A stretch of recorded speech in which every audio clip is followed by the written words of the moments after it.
যুক্তরাষ্ট্রকে পরাজয় মেনে নেওয়ার আহ্বান জানিয়েছে ইরান। অন্যদিকে প্রেসিডেন্ট ডোনাল্ড ট্রাম্প ইরানকে অত্যন্ত নিকৃষ্ট বলে আখ্যায়িত করেছেন।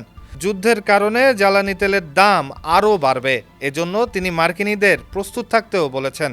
লোডশেডিং কিংবা ঘরের বাইরের তীব্র গরমে ওয়ালটন রিচার্জেবল ফ্যান থাকলে থাকবে শুধু বাতাস আর বাতাস। ইরান যুদ্ধ অবসানে শান্তি আলোচনা অগ্রগতি হলেও এখনও একটি চুক্তিতে উপনীত হওয়ার কোনো ইঙ্গিত পাওয়া যায়নি। কৌশলগতভাবে গুরুত্বপূর্ণ জলপথ হরমুজ প্রণালী দিয়ে জাহাজ চলাচলও কার্যত অচলই রয়েছে। সামাজিক যোগাযোগ মাধ্যম এক্সে আজ শনিবার ভোরে এক পোস্টে ইরানের উপপররাষ্ট্রমন্ত্রী কাজেম গরিবাবাদি বলেন, এই প্রণালী ইরানের নির্দেশেই খোলা ও বন্ধ হবে। তাই যতক্ষণ না আপনারা পরাজয়ের বাস্তবতা মেনে নিচ্ছেন এবং অলীক কল্পনায় বিভব থাকা বন্ধ করছেন, ততক্ষণ ইরান অবরোধ বলবৎ রাখবে। ইরানের পররাষ্ট্রমন্ত্রী আব্বাস আরাগচি বলেছেন, যুক্তরাষ্ট্রের সঙ্গে আলোচনা আবার শুরু করার কোনো সিদ্ধান্ত ইরান নেয়নি।